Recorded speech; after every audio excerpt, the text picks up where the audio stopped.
जय श्री कृष्ण। राधे राधे दोस्तों। रोहिणी व्रत कथा। प्राचीन कथा के अनुसार चंपापुरी राज्य में राजा माधवा और रानी लक्ष्मीपति का राज्य था।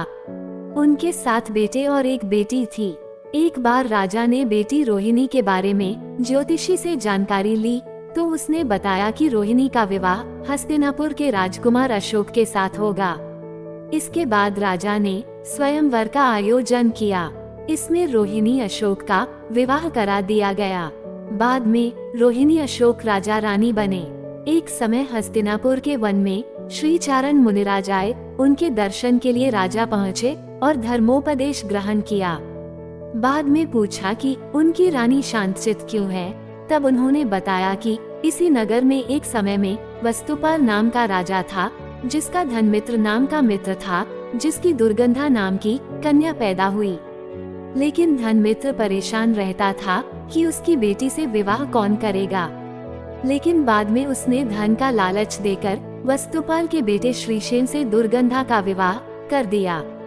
इधर दुर्गंधा की दुर्गंध से परेशान होकर श्रीशेन 1 माह में ही कहीं चला गया। इसी समय अमृतसेन मुनिराज वहां आए। धनमित्र और दुर्गंधा उनके दर्शन के लिए पहुँचे।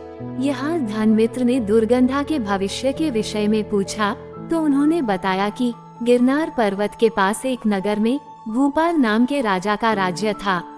राजा की सिंधुमती नाम की रानी थी। एक दिन राजा रानी वन जा रहे थे। तभी मुनिराज को देखा तो रानी को घर लौटकर आहार की व्यवस्था करने को कहा। रानी घर तो लौट आई, लेकिन गुस्से में मुनिराज के लिए कड़वी तुबी का आहार तैयार कराया। इससे मुनिराज को बहुत कष्ट हुआ और उनकी मृत्यु हो गई। राजा को इसका पता चला तो उन्होंने रानी को महल से निकाल दिया। पाप के कारण रानी को कोढ़ भी हो गया और आखिर में उसकी मृत्यु हो गई और नरक में गई। यहाँ दुख भोगने के बाद पहले वह पशु योनि में उत्पन्न हुई और बाद में तुम्हारे घर दुर्गंधा नाम की कन्या के रूप में पैदा हुई। इस पर धनमित्र ने ऐसे व्रत के बारे में पूछा जिससे उसका पाप कटे।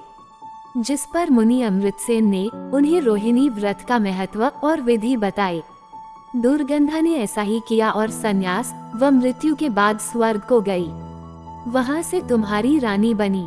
इसके बाद राजा अशोक ने अपनी कहानी के बारे में पूछा तो मुनिराज ने बताया कि भील के जन्म में तुमने भी मुनिराज को कष्ट दिए थे।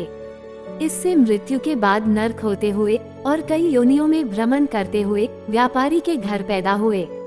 इसके बाद मुनिराज के बताने पर रोहिणी व्रत किया और अगले जन्म में राजा बने। इस तरह राजा रानी रोहिणी व्रत के प्रभाव से मोक्ष को प्राप्त किए।